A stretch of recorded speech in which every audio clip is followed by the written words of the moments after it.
Ah, j'adore, j'adore, j'adore. C'est trop bon, hein. C'est super bon, hein. Ah là là là là là là. Ah, c'est trop bien. Quoi? Un live? À cette heure-ci? À quelle heure est-il? Quoi, me dites pas qu'on est le soir quand même?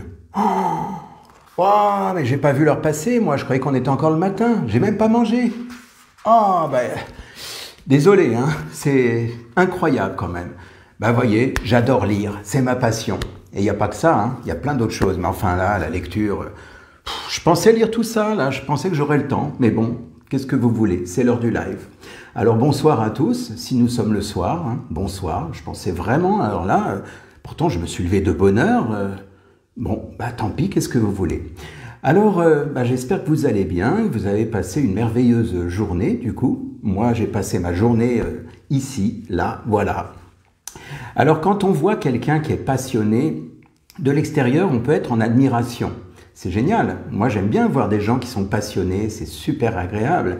On est en admiration parce que parfois, en fonction de ce qui se dégage, il y a comme une sorte de charisme. On sent que la personne, elle est embarquée dans son truc et c'est tellement beau à voir. Il y a une belle énergie qui se dégage. Vous savez, un bel orateur, par exemple, quelqu'un qui sait vous parler, qui sait vous raconter des choses, ou même quelqu'un qui parle de son métier, qui est passionné par son métier, ou par sa passion, hein, tout simplement. C'est pas forcément un métier, une passion. Et en fait, c'est bien, c'est super parce que quelque part, la personne qui est passionnée, elle dégage en elle une certaine énergie et elle, ça lui procure aussi de l'énergie. C'est-à-dire qu'en fait, elle est dans l'enthousiasme, elle est stimulée en permanence, c'est-à-dire qu'en fait, il n'y a même pas besoin de la motiver, on n'a pas besoin de lui dire « Allez, vas-y, mets-toi à lire », si par exemple elle aime lire, ou « Mets-toi à faire de la musique », si elle aime faire de la musique. Ça coule de source, comme on dit. Et en fait, du coup, on arrive même à voir parfois, même souvent d'ailleurs, quelqu'un qui est passionné, il est dans l'excellence. Il excelle dans ce qu'il fait, il ne voit pas l'heure passer, il est capable de rester mais des heures et des heures durant parce qu'il est bien dans ce qu'il fait, il aime ce qu'il fait. C'est génial finalement d'être passionné. Ceci étant, il y a un revers. Et oui, comme toute médaille, il y a un revers. Le revers, c'est lorsque le passionné se laisse submerger par sa passion. Parce que c'est vrai que c'est génial, ça vous met en joie, en énergie quand vous êtes vraiment embarqué là-dedans. Seulement l'idée, c'est que si vous ne faites pas de pause, sous prétexte que vous êtes bien, que vous avez une belle énergie, que vous pourriez rester non-stop du matin jusqu'au soir, eh bien, au final, il n'y a pas de pause, donc le risque, à terme, c'est que ce soit comme un refuge, comme une fuite. C'est-à-dire que quelque part, et surtout d'ailleurs, ce genre de choses peut arriver surtout si vous n'aimez pas le reste de la vie.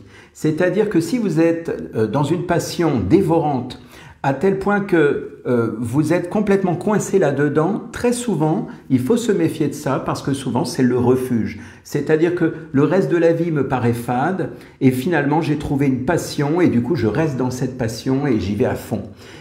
Et donc ça, c'est un danger, c'est un piège. Il faut faire attention dans le sens où effectivement, tout est censé être dans l'équilibre. Et donc, l'idée, si vous voulez, c'est que la solution, c'est de créer une harmonie entre ce qui vous plaît, ce qui vous passionne, et le reste de votre existence, le reste de votre vie. Parce que j'imagine que même si vous avez quelque chose qui vous passionne, eh bien, vous avez aussi des occupations, vous avez des obligations, vous avez des choses qui sont là autour de vous. Vous savez, c'est un peu comme les quatre pieds d'une chaise, par exemple. S'il y en a un qui est bancal, c'est très désagréable. C'est-à-dire que forcément, on voudrait que ça ne bouge pas. Mais si la chaise est bancale, bien, c'est très désagréable. Une table, pareil. Et en fait, l'idée, c'est de créer cette harmonie entre votre passion, ou vos passions, si vous en avez plusieurs, et les autres choses qui occupent votre existence. Ça peut être la famille, les amis, ça peut être, je ne sais pas, enfin, il y a plein d'autres choses. Ça peut être aussi le travail. C'est pas forcément que ce soit une passion pour tout le monde, mais quelque part, c'est malgré tout quelque chose qui est à inclure dans votre existence. Parce que si vous êtes focalisé à 300% dans votre passion, ça sous-entend que quelque part, c'est au détriment d'autre chose. Et ça arrive assez souvent, malheureusement. Donc, il est évident que au premier abord, quand on dit oh ben, c'est quelqu'un qui est passionné, on pourrait se dire ben, c'est une qualité géniale d'être passionné. Oui, seulement comme je vous l'ai dit tout à l'heure, eh bien, chaque médaille a son revers et il est important de pouvoir observer l'excès de passion parce que ça existe. Vous avez des gens qui adorent faire du sport, on pourrait se dire ben, c'est génial le sport, sauf que s'ils vont dans l'excès, ça peut être dangereux pour leur corps, pour leur équilibre, pour leur bien-être. Même chose pour l'exemple de la lecture, bon, après on pourrait se dire bah oui, mais où il est le danger, à part s'abîmer les yeux. Mais en fait, ce n'est pas en soi forcément un danger, c'est simplement le fait que, comme je le disais tout à l'heure, ça peut générer une sorte de fuite en avant, c'est-à-dire que je m'isole, je me réfugie dans ce que j'ai trouvé de passionnant, à tel point que c'est comme si je tirais le rideau autour de moi et plus rien n'existe. Et ça peut être effectivement très dérangeant. Il y a des gens qui adorent jouer dans des jeux vidéo, à des jeux vidéo. Bon, si tant est que ce soit une passion, pourquoi pas après tout? Eh bien, le problème, c'est qu'ils en oublient leur famille, ils en oublient le reste. Vous voyez ce que je veux dire? C'est quelque part une notion d'équilibre. L'équilibre, c'est ça que l'on cherche. C'est l'étalonnage, c'est l'équilibre, c'est le juste milieu. Parce que le reste du temps, enfin tout ce qui est en dehors de l'équilibre, ben, c'est ce qui va vers les extrêmes, le trop ou le trop peu. J'ai déjà évoqué ça à plusieurs reprises. C'est un peu comme le temps finalement. C'est-à-dire que soit vous maîtrisez le temps, soit vous courez après le temps ou vous êtes rattrapé par le temps. Et la passion, c'est la même chose. C'est-à-dire que, certes, on peut être passionné, sauf que si on arrive à créer un équilibre, à maintenir un équilibre entre la passion et le reste de tout ce qui nous entoure, eh bien là, ça devient acceptable, agréable, parce qu'il y a un juste milieu. Si en revanche, on se laisse dévorer, d'ailleurs on le dit souvent, on se laisse piéger, enfin souvent on dit dévorer, on se laisse dévorer par notre passion, on parle de passion dévorante, eh bien si c'est le cas, ça veut dire qu'il y a un risque de déséquilibre. Alors évidemment, si c'est ponctuel, pourquoi pas? Si un jour, je ne sais pas, vous adorez lire et puis ce jour-là, vous vous dites, je me mets en mode pause toute la journée, ben vous avez le droit de dévorer des livres du matin au soir. Sauf qu'il y en a qui vont faire ça tout le temps, tout le temps, tout le temps. Comme pour fuir, comme pour dire, je ne veux voir personne parce que je suis dans ma passion et le reste n'existe plus.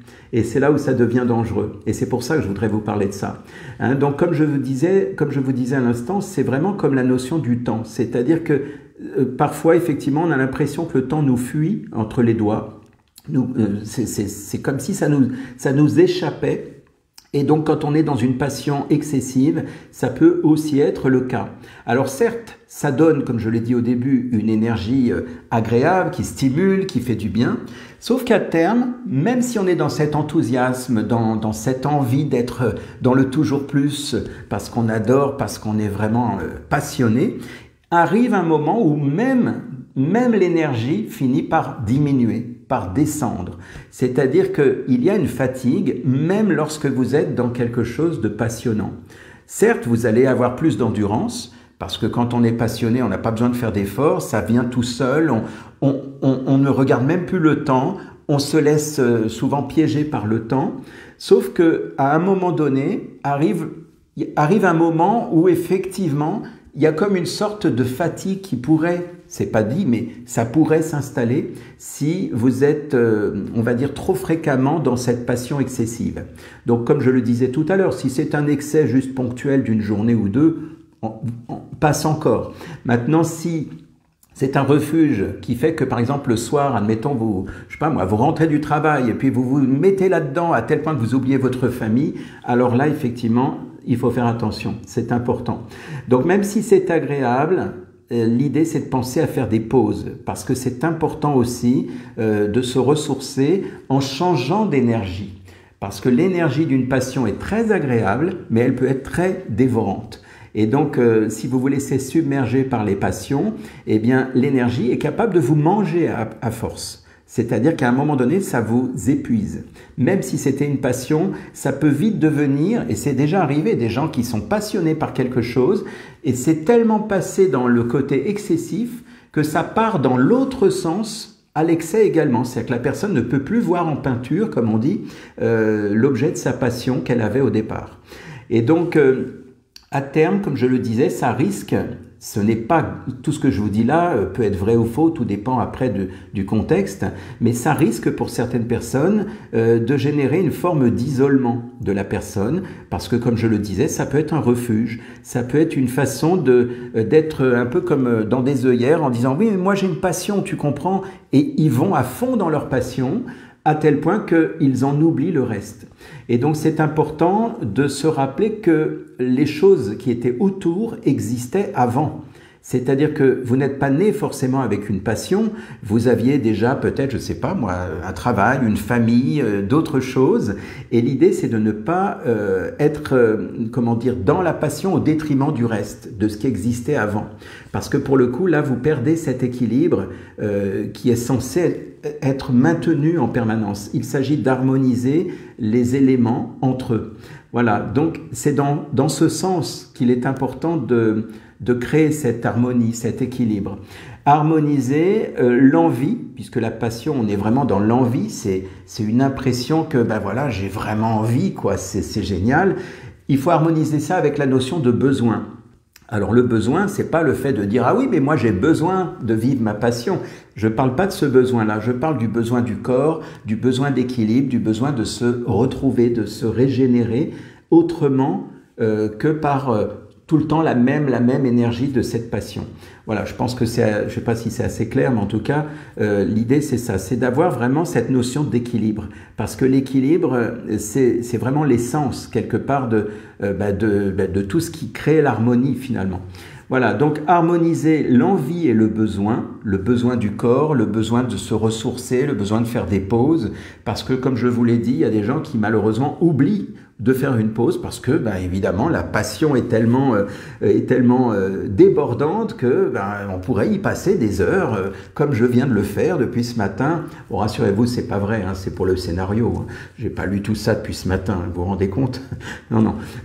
Donc, en fait, l'idée, c'est vraiment de ménager, de se ménager. Ça, c'est important. De ne pas oublier notre corps, de ne pas oublier notre équilibre. Il y a des gens qui, par passion, oublient de manger. Il y a des gens qui, par passion, oublient de se reposer. Donc, l'idée, c'est vraiment ça. C'est plus dans ce sens.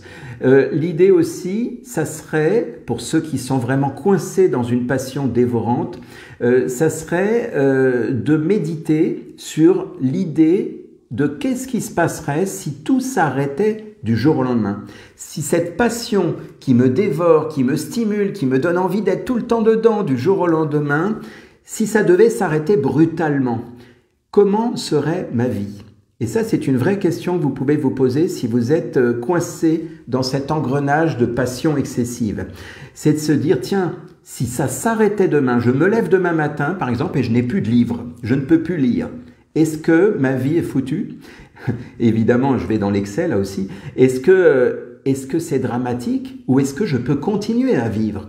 Voilà. Et selon la réponse, eh bien, il est important de voir qu'est-ce que vous pouvez changer ou dépasser pour que ça reste acceptable. Parce que sinon, ça risque de vous rendre triste, très triste, de dire oui mais moi j'avais une passion et je ne peux plus. Vous savez, moi j'ai déjà reçu, je parlais de sport tout à l'heure, j'ai reçu des sportifs de très haut niveau, enfin il paraît qu'on ne dit pas de très haut niveau, on dit sportif de haut niveau et c'est tout. Si c'est du haut niveau, c'est déjà du haut niveau. Eh bien j'ai reçu déjà des sportifs de haut niveau qui malheureusement, suite à un accident, suite à une fracture, quelque chose, ils étaient obligés de s'arrêter.